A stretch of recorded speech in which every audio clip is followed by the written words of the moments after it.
노년에는 현명한 사람은 절대 이 세 가지 비밀을 자녀에게 드러내지 않습니다. 1000가지 지혜 채널을 시청하시는 시청자 여러분, 안녕하십니까? 여러분, 웃으면 세상이 당신과 함께 웃을 것입니다. 그러나 울면 당신은 혼자뿐입니다. 그러므로 말년의 나날이 슬프고 어둡게 되지 않도록 부모가 자녀에게 이 비밀들을 드러내지 않는 것이 가장 좋은 방법입니다. 단 한순간의 실언이 당신의 아름다운 말년을 슬픔과 비극으로 바꿀 수 있습니다. 이어지는 세 가지 비밀은 노년의 불행이도 단 하나라도 드러내게 되면 당신 자신이 온갖 번거로움과 문제에 얽히고 가정이 풍비박산 날 수도 있습니다. 그렇다면 그 세 가지 비밀은 무엇이기에 그토록 많은 상실을 초래하는 것일까요? 1000가지 지혜와 함께 평범한 일상 이야기를 통해 듣고 깊이 생각해 봅시다, 여러분. 첫 번째, 부부간의 불화. 친정집에서 수십 킬로미터 떨어진 곳에 시집간 김지혜 씨는 일이 그렇게 바쁘지는 않지만 한 달 내내 친정에 한 번도 못 가는 경우가 많습니다. 자녀는 누구나 주말이나 휴일 또는 가끔 가족이 모여 즐거운 시간을 보내고 싶어 할 겁니다. 하지만 저희 집은 부모님께 갈 때마다 머리가 아파요. 온종일 다투시고 서로에게 잘못을 고자질 하시거든요. 김지혜 씨는 한숨을 쉬며 말했습니다. 그녀의 말에 따르면 그녀의 아버지는 젊은 시절부터 가부장적인 성격이었고 한 번 말씀하시면 어머니와 자녀들은 모두 꼼짝없이 따라야 했습니다. 어머니는 젊을 때는 온순하고 양보하는 성격이라 가정이 평화로웠습니다. 하지만 나이가 들수록 인내심에 한계가 생겨 두 분의 말다툼은 일상 다반사가 되었습니다. 어느 날은 온 가족이 막 식탁에 앉았는데 아버지가 투덜거렸습니다. 이 집이 소금 살 돈이 없는 것도 아닌데 당신이 끓인 국은 왜 이렇게 싱거워? 아무 맛도 안 나잖아. 싱겁게 못 먹겠으면 당신은 따로 끓여서 먹어. 어머니도 지지 않고 맞받아쳤습니다. 당신 병에는 싱겁게 먹어야 한다고 의사 선생님이 말한 거 벌써 잊었어? 아니면 이 늙은 몸이 지겨워서 먼저 저 세상으로 가고 싶어? 그럼 내일부터 짜게 끓여줄게. 거기서 그치지 않고 어머니는 목소리를 낮춰 덧붙였습니다. 병이 있고 안 좋은 습관이 있으면 식단 조절을 해야지. 아무거나 막 먹다가 밥 때문에 죽는 날이 올 거야. 아버지는 그 말을 듣고 즉시 큰 소리로 말했습니다. 바로 당신이 나를 저주하고 있잖아. 바른 날 김지혜 씨는 아이들을 데리고 부모님 댁을 방문했습니다. 식사 중에 아들이 상위로 몸을 쑥 내밀어 가장 맛있는 반찬을 집으려 했습니다. 이를 본 할머니는 손주에게 타이르듯 말했습니다. 오아, 뭐 먹고 싶은 거 있으면 엄마한테 달라고 해. 그렇게 몸을 쑥 내밀면 예의가 없는 거야. 사람들이 먹을 때 그릇을 보고 앉을 때 방향을 보라고 했단다. 할아버지는 콧방귀를 꿰며 무심하게 말했습니다. 얘가 뭘 안다고 예절 타령이야. 어른들도 아직 식사 예절을 제대로 못 지키는데 애들한테 뭘 봐라. 할머니는 얼굴이 새파래져서 말했습니다. 당신도 좀 적당히 해. 이 아이를 빌려서 누구한테 말하고 있는 거야. 얘가 어리니까 가르쳐야지. 다 커서도 그렇게 먹으면 사람들이 버릇없다고 할 겁니다. 이런 류의 일들이 계속되어 친정에 가면 한 번도 즐거웠던 적이 없었습니다. 심지어 부모님은 다툴 때도 문을 닫지 않아서 자녀들이 동네 입구에 도착하면 이미 이웃들이 부모님이 또 싸우는 이야기를 하는 것을 들었다고 김지혜 씨는 말했습니다. 김지혜 씨는 부모님께 이미 연세가 많으시니 자녀들에게 본보기가 되도록 서로 양보하고 화목하게 지내시라고 여러 번 조언했다고 말했습니다. 하지만 부모님은 하루 이틀쯤 고개를 끄덕이시다가도 다시 원래대로 돌아오곤 했습니다. 서울 송파구에 사는 박준영 씨 부모님 이야기는 또 달랐습니다. 그의 아버지는 젊었을 적 유능한 기업의 사장으로 수천 명의 직원을 거느리며 말하면 듣고 위협하면 두려워하는 사람이었으며 많은 거래처와 여직원들의 존경을 받았습니다. 은퇴 후 집에서만 지내며 매일 늙은 아내를 마주하니 지루하고 까다로워져서 아내의 사소한 몸짓이나 행동부터 옷차림까지 하루 종일 트집을 잡고 비판했습니다. 반대로 아내는 남편을 더 가까이에서 지켜볼 기회가 많아졌습니다. 아버지는 60세가 간 넘었음에도 여전히 늠름하고 세련된 모습을 유지하고 있어 손녀뻘 되는 젊은 여성들도 그를 만나면 반갑게 삼촌, 삼촌, 할아버지, 할아버지 하며 재롱을 떨었습니다. 아버지도 즐거움에 빠져 튀김처럼 활기차게 대화를 나누었고 이를 지켜보는 어머니는 마치 불개미 둥지 위에 앉은 것처럼 2분마다 한 번씩 째려보곤 했습니다. 그럴 때마다 부부는 냉전 상태에 돌입했고 자녀와 손주들에게까지 냉전이 이어졌습니다. 아버지는 식탁 한 구석에 조용히 앉아 담배를 피우고 어머니는 피곤하다고 하며 아무것도 먹고 싶지 않고 누구와도 이야기하고 싶어 하지 않으셨어요. 그저 자녀들이 서로 역할을 분담해서 한 명은 아버지를 달래고 다른 한 명은 어머니에게 속삭이며 평화가 다시 찾아오기를 바랄 뿐이었죠. 박준영 씨는 집안의 냉전에 대해 이야기했습니다. 심리학자들에 따르면 나이가 들어서까지 함께 산다고 해서 행복이 가득하고 원만하다는 보장은 없습니다. 심리학 박사 이정민 교수는 젊었을 때는 생계, 자녀 양육, 집 장만 등 수많은 걱정거리가 부부간의 개인적인 성격 갈등을 어느 정도 압도했다고 말합니다. 하지만 이제 나이가 들고 더 이상 부자가 될 일도 없고 할 일도 없어 부부가 계속 마주치게 되면 서로에게 눈엣 가시가 되는 상황을 피하기 어려울 것입니다. 또한 은퇴는 당사자에게, 특히 예전에 지위가 높고 바빴던 사람들에게는 갑자기 자신이 쓸모없어졌다고 느끼게 하는 충격을 가져다 주곤 합니다. 또한 심리학자들에 따르면 젊었을 때는 청춘의 감정이 넘쳐나 가볍게는 삐치고 심하게는 충돌이나 갈등이 표면에 드러나 시끄러웠으며 부부들은 이를 뜨거운 전쟁이라고 불렀습니다. 하지만 노년기에 접어들면서 오랜 세월 동안 쌓이고 쌓였던 불만과 불편함이 점점 더 가득 차올라 언제라도 펄펄 끓는 죽소처럼 터져나올 것만 같습니다. 감정과 삶의 경험이 인생의 여러 단계를 거쳐온 나이가 되면 성격은 차분해지고 노부부의 갈등은 대화를 제한하여 충돌을 피하는 냉전과 같은 더 깊은 경향을 띠게 됩니다. 노년의 갈등을 줄이기 위해 전문가들은 사회가 노인들을 위한 일자리를 더 많이 만들고 그들이 지역사회 활동에 참여할 수 있는 여건을 조성하여 지루함을 덜고 자신이 유용하다고 느끼게 해야 한다고 말합니다. 동시에 자녀들은 부모님께 운동을 권하고 문학 동아리 등에 참여하도록 격려하며 가만히 앉아있는 시간을 줄이도록 해야 합니다. 노부부가 너무 자주 마주치면 다툼이 쉽게 발생할 수 있습니다. 여러분, 가정생활에서 부부가 말다툼하고 긴장하는 것은 피하기 어렵습니다. 하지만 노년에는 배우자에 대한 불만을 자녀들에게 너무 깊이 공유하지 않는 것이 좋습니다. 그것이 가정의 화목에 좋지 않은 영향을 미칠 수 있기 때문입니다. 만약 배우자가 알게 되면 부부관계가 쉽게 손상될 수 있습니다. 만약 자녀들이 알게 되면 부모님에 대해 좋지 않은 생각을 하게 될 것입니다. 부모 간의 갈등이 심해지면 자녀들이 누구 편을 들더라도 양쪽 모두에게 상처를 주게 됩니다. 따라서 그것이 부부 간의 이야기라면 우리는 현명하게 원만하게 해결할 방법을 찾아야 합니다. 그것이 섬세한 사람들이 할 수 있는 현명한 대처법입니다. 두 번째, 저축액. 이영호 씨는 올해 69세로 아들과 딸이 한 명씩 있습니다. 딸은 멀리 시집갔고 아들은 도시에 집을 샀습니다. 그의 아내는 불행히도 10년 전 세상을 떠났습니다. 그는 시골에서 홀로 살고 있으며 아플 때도 아무도 모르고 넘어져도 아무도 돌봐주지 않습니다. 몇 년 전 그는 시력이 현저히 감소하여 모든 것이 흐릿하게 보이고 가끔 검은 그림자가 나타나는 것을 알게 되었습니다.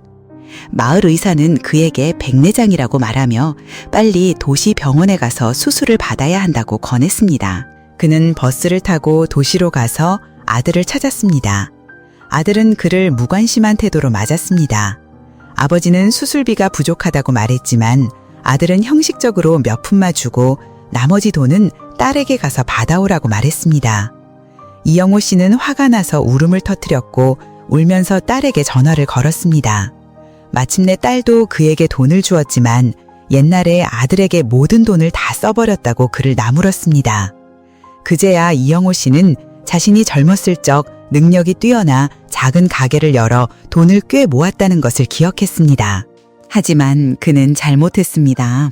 그의 잘못은 아들에게 자신이 얼마나 많은 저축을 가지고 있는지 모두 말해버린 것이었습니다.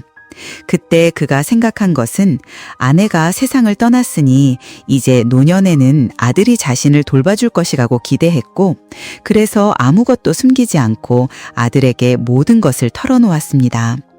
아들이 아버지의 저축액을 알게 된 후 무엇을 사든지 아버지에게 찾아왔습니다. 차를 살 때도 아버지에게 찾아왔고, 집을 살 때도 아버지에게 찾아왔으며, 심지어 아이들 학비까지 아버지에게 찾아왔습니다. 이영호 씨는 아들에게 자립하라고 조언했지만 아들은 이렇게 되받아쳤습니다. 아버지께서 이렇게 많은 저축을 하신 건 저더러 쓰라고 남겨두신 거 아니에요? 다른 한편으로 딸은 아버지에게 매우 불만을 품고 있었고, 그가 너무 편해하여 모든 돈을 아들에게 써버렸다고 생각했습니다. 그러나 이영호 씨가 예상치 못했던 것은 아들이 자신의 저축을 모두 써버린 후에 태도를 바꾸어 자신에게 관심을 기울이지 않을 뿐만 아니라 그가 자주 아프고 병들어 돈을 함부로 쓴다고 싫어하는 것이었습니다.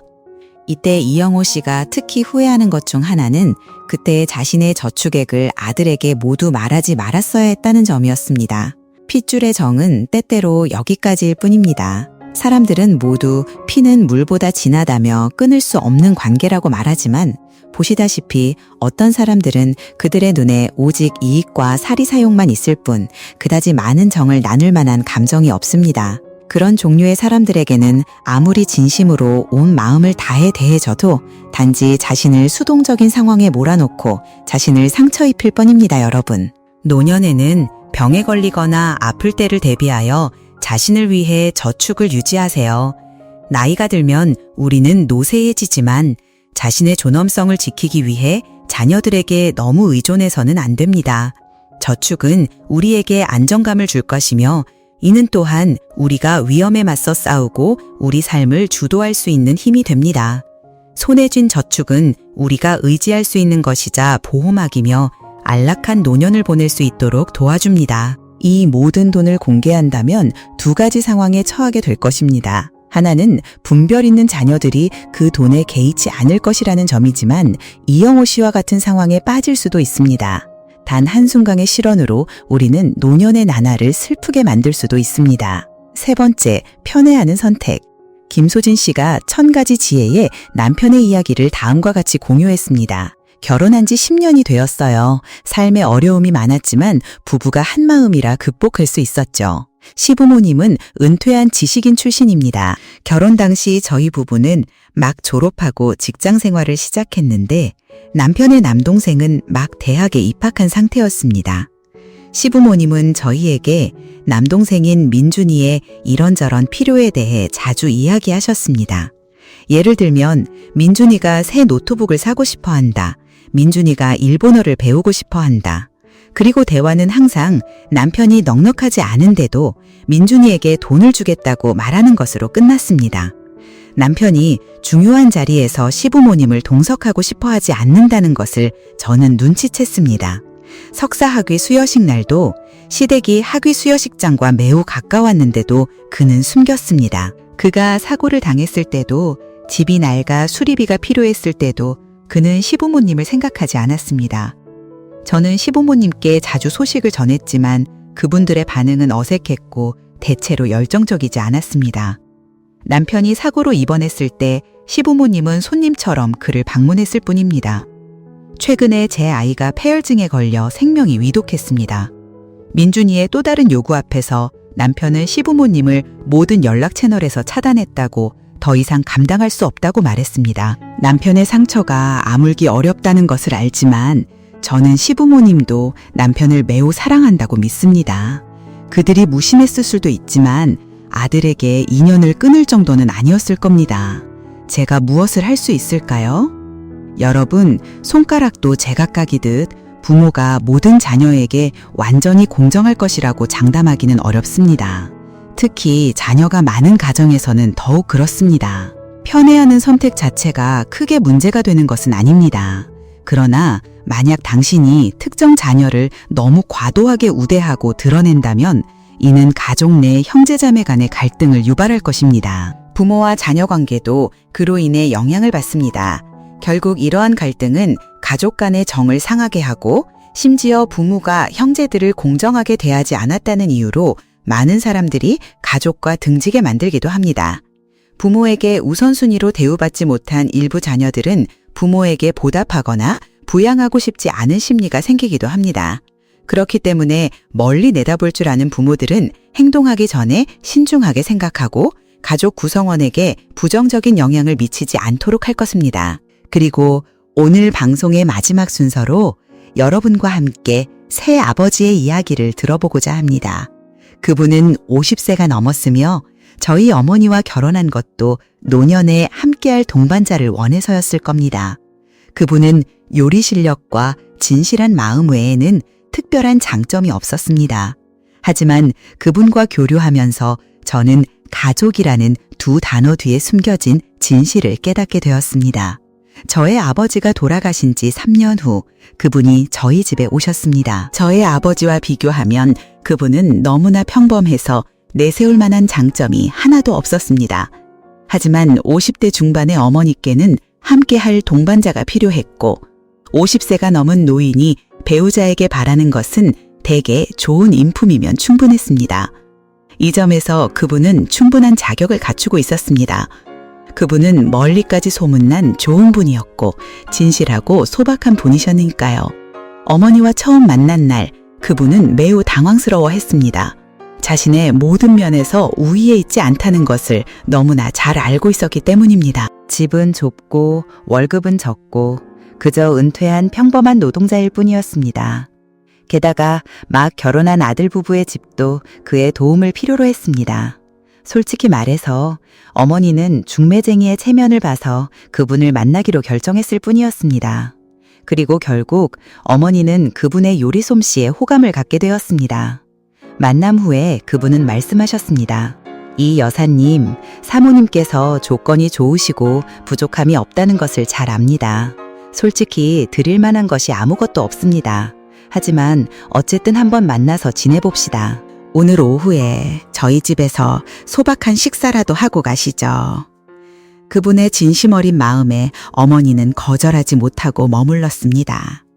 그분은 어머니에게 아무것도 못하게 하셨고 4가지 채소를 넣은 국 한 그릇과 특히 호박 고기조림을 만들어 주셨습니다. 어머니는 너무 맛있어서 젓가락을 놓을 수가 없었습니다. 가시기 전에 그분은 어머니에게 말씀하셨습니다. 나중에 또 드시고 싶으면 언제든지 오십시오.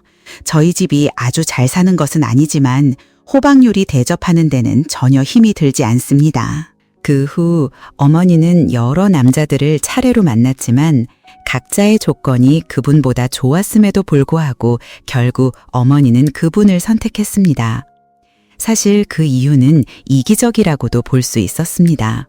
어머니는 평생의 절반 이상을 저의 아버지를 위해 봉사하고 돌봤는데 이번에는 한 번쯤 자신이 보살핌을 받는 대상이 되고 싶었던 것이었습니다. 그렇게 그분과 저의 어머니는 함께하게 되었습니다. 남인가 가족인가. 그날 그분과 어머니 그리고 저 그리고 그분의 아들 3식구도 함께 식사를 했습니다. 저는 특별히 이 식사를 호화로운 5성급 호텔에서 마련했습니다. 겉으로는 그분에 대한 중요성을 표현하기 위함이었지만 사실은 그것을 통해 저의 품격을 과시하고 싶었던 것입니다. 호텔을 떠날 때 그분은 제게 나지막에 말씀하셨습니다. 이제부터 우리는 한 가족이야. 아빠와 아들이지. 나중에 네가 아빠에게 밥을 사주고 싶으면 그냥 길가의 식당에 가면 돼. 거기서는 아빠가 더 편하게 먹을 수 있고 마음도 아프지 않고 돈도 아깝지 않아. 그분의 진심 어린 감정 표현은 저의 가짜 허영심을 건드렸고 저로 하여금 정직한 노인과 머리싸움을 하는 것이 마치 어른이 사탕으로 어린아이를 유혹하는 것과 같다고 느끼게 했습니다. 정말로 비열하고 할 말이 없었습니다. 그분은 저희 어머니를 아주 잘 돌봐주셨습니다. 어머니는 저를 만날 때마다 살을 빼야 안다고 행복한 목소리로 말씀하셨습니다. 그분은 요리를 정말 맛있게 하셨습니다. 한 번은 다 같이 밥을 먹다가 저도 모르게 아내에게 말했습니다. 다음에 김영감님이 밥하실 때 옆에서 좀 배워봐. 아내의 얼굴에는 배우고 싶다는 기색이 전혀 없었고 오히려 몇 가지 화난 기색이 역력했습니다. 그분은 황급히 나서서 변명하셨습니다. 그분은 말씀하셨습니다. 이 아비는 평생 아무것도 잘한 것이 없고 그저 요리 솜씨가 조금 있을 뿐이다. 너희들은 모두 큰일을 하는 사람들이니 나를 절대 따라 배우지 마라. 먹고 싶으면 언제든지 여기로 와라. 밥을 할 때 가장 두려운 것은 내가 만든 밥을 먹을 사람이 없다는 것이다. 그날 우리가 집으로 돌아갈 때 그분은 손수 만든 음식을 많이 싸주시며 가져가라고 하셨습니다. 제 손을 잡으며 말씀하셨습니다. 아빠가 만든 밥이 맛있다고 칭찬하지 마라. 솔직히 말해서 누가 이 장점을 이야기하면 아빠는 너무 부끄럽다. 요리밖에 모르는 남자가 다른 면에서는 아무것도 제대로 못한다니 이것이 어찌 장점이라고 할 수 있겠느냐. 집으로 돌아오는 길에 저는 아내에게 그분의 이 말을 전했습니다. 그녀는 말했습니다. 그분 같은 사람은 타고난 봉사체질이에요. 태생적으로 고개 숙이고 사는 것에 불평이 없는 분이죠. 우리 엄마는 복이 많아 늙어서도 황태호처럼 지내시네요. 저는 운전하면서 눈으로 아내를 흘끗 보았고 아내가 그분을 경멸하는 것을 느끼면서도 속으로는 그분을 변호하지 않았습니다. 결국 그분은 여전히 남이었습니다. 수치심. 다음 날 저는 새 집으로 이사했습니다. 그분과 저의 어머니께서 가마솥 밑 데우기라는 집들이 풍습을 위해 오셨습니다. 그분은 이 풍습을 조심스럽고 꼼꼼하게 모든 것을 제대로 해냈습니다. 하지만 식사 시간이 되었을 때 그분은 상석에 나타나지 않았습니다. 아무리 찾아도 보이지 않았고 전화도 잠긴 상태였습니다. 마치 시간을 계산이라도 한 듯 손님들이 모두 돌아가자 그분은 다시 나타나 자신이 미리 준비한 도시락통에 남은 음식을 담아 집으로 가져가 먹으려 했습니다. 어머니는 그분이 그렇게 하는 것을 원치 않았고 그분에게 미안함을 느꼈습니다. 그분은 작은 소리로 어머니에게 속삭였습니다. 저녁에는 당신에게 새밥을 해줄 테니 이건 내가 다 먹을게. 어머니는 말했습니다. 무슨 소리야? 매일 남은 밥과 남은 채소를 먹어야 한다는 거야? 당신이 그렇게 하는 걸 보면 내가 얼마나 마음이 불편한지 몰라? 그분은 어머니를 위로하며 말했습니다. 당신은 절대 불편해하지 마. 내가 이렇게 낭비하는 걸 보는 게 더 마음 아프다. 수찬이 저의 이름은 정말 힘들게 번 거야.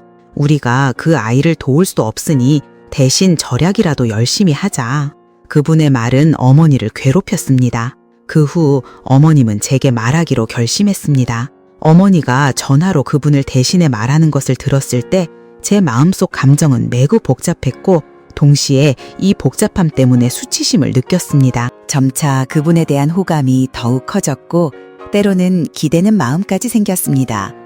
그분은 항상 남몰래 저희를 위해 많은 일을 해주셨습니다. 집에 망가진 수도관을 고쳐주시고 매일 손주를 어린이집에 데려다주고 데려오셨습니다. 어머니가 입원했을 때는 밤샘하며 어머니를 간병하셨고 퇴원하고 나서야 저희에게 말씀하셨습니다. 다만 예상치 못하게 어느 날 그분도 병에 걸리셨고 게다가 병세가 그렇게 심각할 줄은 몰랐습니다. 그분이 제 아이를 어린이집에 데려다주는 길에 갑자기 쓰러졌습니다. 뇌졸중으로 반신불수가 되어 침대에 누워셨습니다. 저와 그분의 아들은 처음에는 그분의 치료에 매우 적극적이었습니다. 우리는 그분이 빨리 건강을 되찾아 예전처럼 힘들고 고되게 우리를 위해 봉사할 수 있기를 바랐습니다. 하지만 그분은 다시는 일어서지 못하셨습니다. 예전에는 그저 미소만 짓던 분이 지금은 그렇게 허약해져서 늘 눈물을 흘리셨습니다.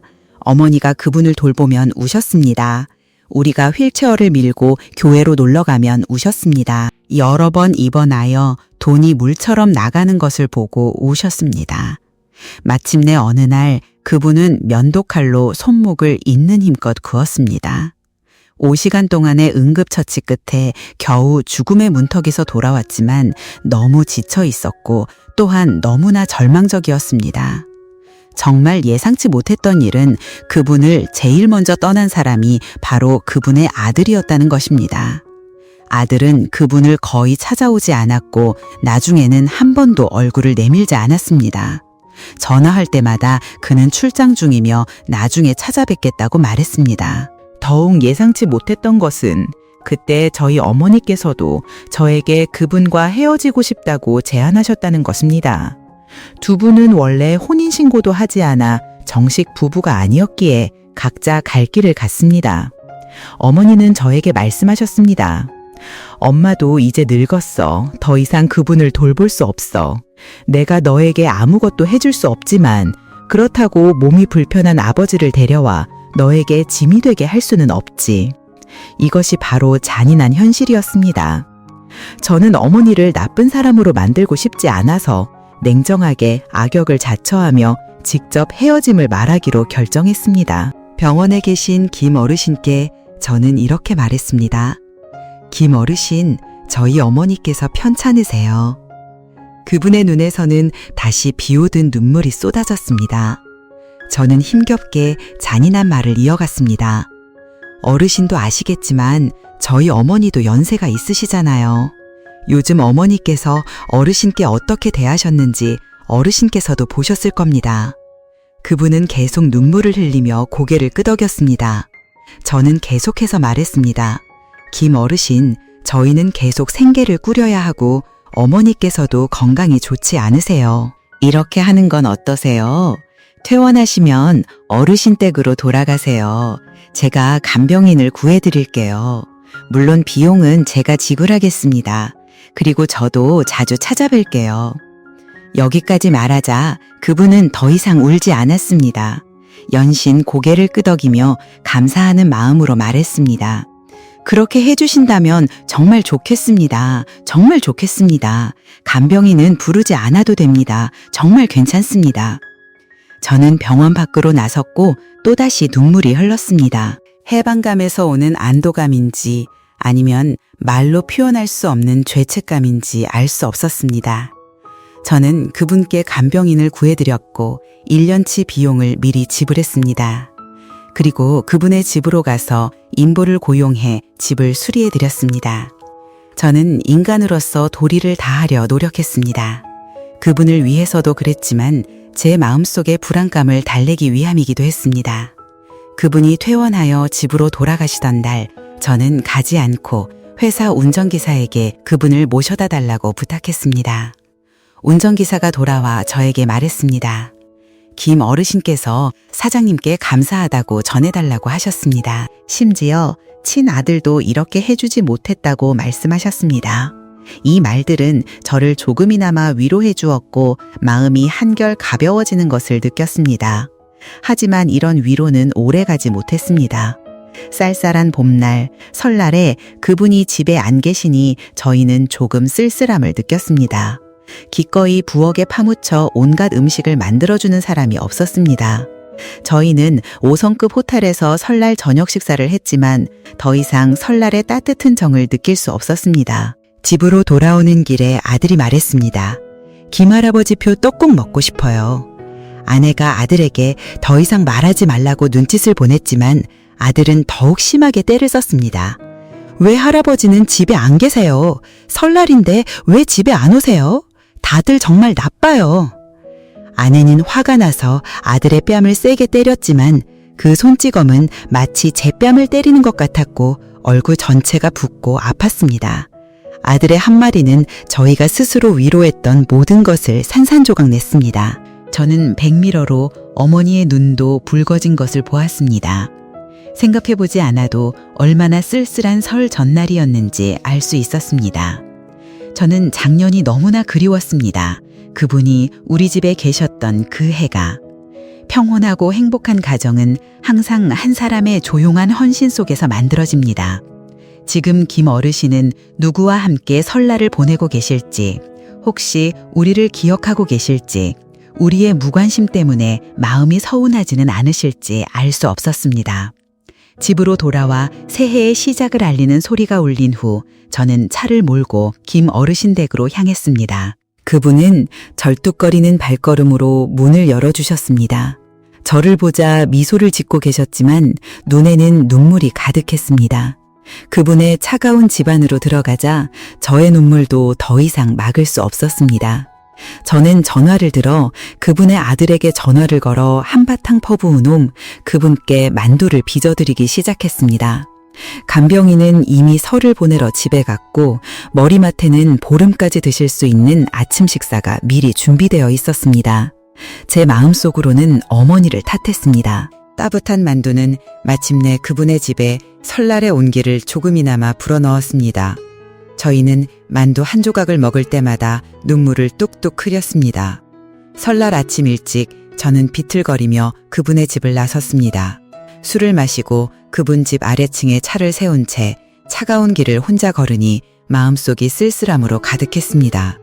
전화벨이 울렸습니다. 아내에게서 온 전화였습니다. 당신 어디야? 저는 다시 화를 냈습니다. 저는 지금 외로운 노인분 댁에 있어요. 똑똑히 들었어? 우리는 대체 어떤 인간들이야? 그분이 거동할 수 있을 때는 이용하다가 이제 몸도 못 움직이니 내팽개쳐 버리다니 우리 양심은 개나 줬어? 그러면서 남들처럼 이내도리를 알하려고 해? 정말 비웃음만 나와. 길거리에서 저는 제 자신을 심하게 질책했습니다.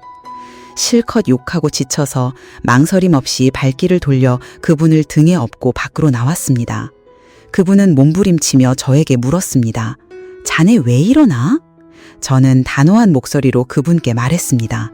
집으로 가세요. 할아버지는 우리가 사랑해야 할 뿐입니다. 그분은 돌아오셨습니다. 가장 기뻐한 사람은 제 아들이었습니다. 아들은 할아버지를 껴안고 뽀뽀하며 끊임없이 김할아버지표 떡국을, 김할아버지표 만두를 먹고 싶다고 슈퍼히어로 카드를 만들어달라고 졸랐습니다. 아내는 저를 방으로 끌고 가서 물었습니다. 당신 미쳤어? 그분 아들도 돌보지 않는데 당신이 왜 그분을 집으로 데려와? 저는 더 이상 화내지 않고 온화하고 예의 바르게 그녀에게 말했습니다. 그분 아들이 잘못한 건 그 사람 일이고 그걸 핑계로 우리가 그분을 버릴 수는 없어. 나는 당신에게 그분을 시아버지처럼 모시라고 요구하는 게 아니야. 하지만 당신이 나를 사랑하고 나를 생각한다면 그분을 한 식구처럼 여겨줘. 내 마음속에 그분은 가족이고 혈육이야. 그분을 버리는 건 아주 쉽지만 마음속의 죄책감은 감출 수 없어. 나는 내 마음이 조금이나마 편안해지고 싶어. 그저 그뿐이야. 똑같은 이 말을 어머니께 했을 때 어머니는 눈물을 비 오듯 흘리시며 제 손을 꼭 잡고 말씀하셨습니다. 아들아, 네가 이렇게 정 많고 의리가 있을 줄은 정말 몰랐다. 저는 말했습니다. 어머니, 걱정 마세요. 듣기 좀 그럴 수도 있지만 설령 나중에 어머니께서 그분보다 먼저 가시더라도 제가 그분을 평생 모실 겁니다. 지금 제 수입으로 그분을 모시는 게 뭐가 어렵겠어요. 가족이 한 명 더 늘어나는 게 뭐가 나쁩니까? 잠시 후 제 아들이 들어와 저에게 애원했습니다. 아빠, 할아버지 다시 보내지 마세요. 나중에 제가 할아버지 잘 돌볼게요. 나중에 아빠 늙으면 저도 아빠 돌봐드릴게요. 저는 아들을 품에 안았고 심장이 쿵쾅거렸습니다. 다행히 너무 늦지 않아 자식의 마음에 불효의 인상을 남기지 않았으니 다행이었습니다. 할아버지는 우리가 사랑해야 할 뿐인데 어떻게 또 보낼 수 있겠니? 저는 아들의 굳건한 믿음을 다지기 위해 농담을 섞어 말했습니다. 다 읽으셨나요? 그 안에 담긴 소박한 도리를 깨달으셨습니까? 사실 부모님은 많은 것을 바라지 않습니다. 그저 부모님 오늘 잘 지내세요? 라는 안부 인사 한마디, 약간의 음식을 사드리거나 늦은 저녁 간단한 식사를 차려드리는 것, 잠들기 전 이불을 덮어드리는 것, 추운 날 따뜻한 옷을 더 챙겨드리고 장갑을 끼워드리는 것, 이처럼 아주 작은 행동들만으로도 부모님은 오랫동안 따뜻함과 기쁨을 느끼실 것입니다. 가끔 저는 생각합니다. 나중에 제 자식들이 저를 어떻게 대할까? 저는 인생이 돌고 도는 것이라고 믿습니다. 지금 당신이 부모님을 어떻게 대하느냐에 따라 나중에 당신의 자식들도 당신을 그렇게 대할 것입니다. 친애하는 시청자 여러분, 이 세상에서 가장 갚기 어려운 은혜는 바로 부모님의 은혜입니다. 우리 모두 효심을 다해 부모님을 돌보고 감사하는 마음으로 부모님께 효도할 수 있기를 바랍니다. 삶은 우리가 최고의 사람이 되기를 요구하지 않으며 단지 최선을 다할 것을 요구할 뿐입니다. 나무는 고요하고 싶지만 바람이 멋지 않고 자식은 효도하고 싶지만 부모는 기다려주지 않습니다. 이 세상에서 가장 기다려주지 않는 일은 바로 부모님께 효도하는 것입니다. 잃고 나서야 예전에 소중히 여기지 않았던 것을 후회하지 마십시오. 시청해 주셔서 감사합니다. 다음 영상에서 다시 뵙겠습니다. 1000가지 지혜 채널입니다.